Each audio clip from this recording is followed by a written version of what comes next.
The FBI has now been brought into that celebrity hacking attack involving some of the biggest names in Hollywood. Personal photos of more than 100 celebrities could have been posted on an anonymous online image sharing site, including pictures of Oscar winner Jennifer Lawrence. We're not going to show you the photos, which have not yet been verified. The unidentified hacker claims the photos were hacked from the Apple iCloud, an online storage server used by hundreds of millions of people worldwide. This is only the latest breach in online privacy. Joining me now via Skype from Sweden at a computer security conference is computer security expert and attorney Mark Rash, who prosecuted cases when he was at the Justice Department as the head of the Computer Crimes Unit. Mark, thanks for being with us. Should we be shocked by this, or is this something that we all should be aware of, that the cloud is not secure? Well, a little bit of each, because people trust the cloud. They trust that their phones are secure. They trust that they can take these kind of pictures and discreetly, and that if they keep them locked up, that nobody will get to them. And what this incident really reveals is that trust is kind of misplaced. Apple has issued a statement, Mark, saying we take user privacy very seriously and are actively investigating this report. That's from a spokeswoman for Apple. But is there any way that they can actually prevent this from happening?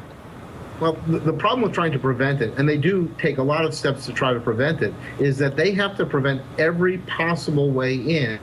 And the hackers and bad guys only have to find one way to get in. If they find one way, they're in. So it's always playing a little bit of cat and mouse. And what we've seen is that some of these celebrities apparently were not involved. They've denied it. But there was a statement from Jennifer Lawrence's spokesman, which indicated that, in fact, it had taken place. This is a flagrant violation of privacy.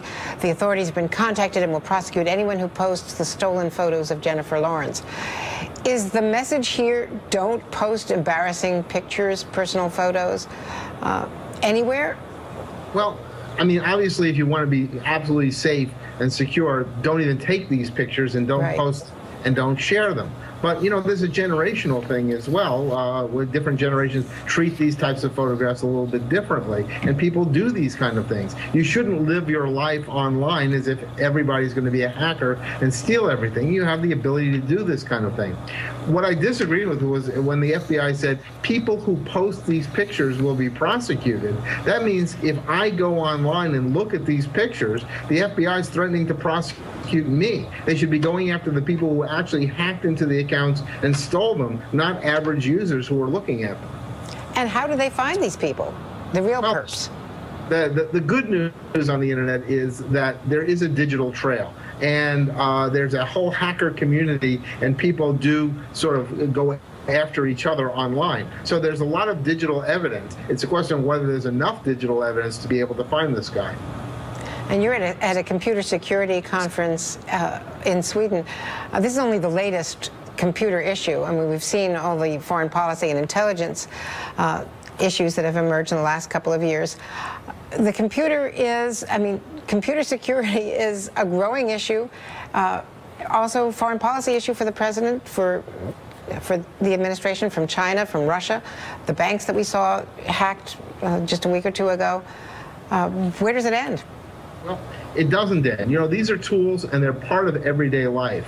And everything that we used to do through physical means, by visiting a bank, we now do those types of things online. So governments have the ability to affect policy and affect their entire social structure through their regulation of the internet and online activities. And there's no doubt that they're going to keep trying to regulate it, and the free market is going to press against that. So oppressive governments are going to be oppressive, both online and offline. And we need to have more freedom, more openness, and more privacy. And those are somewhat contradictory. Very complicated stuff. Thank you so much for your expertise, Mark Rash. Thank you for joining us today via Skype.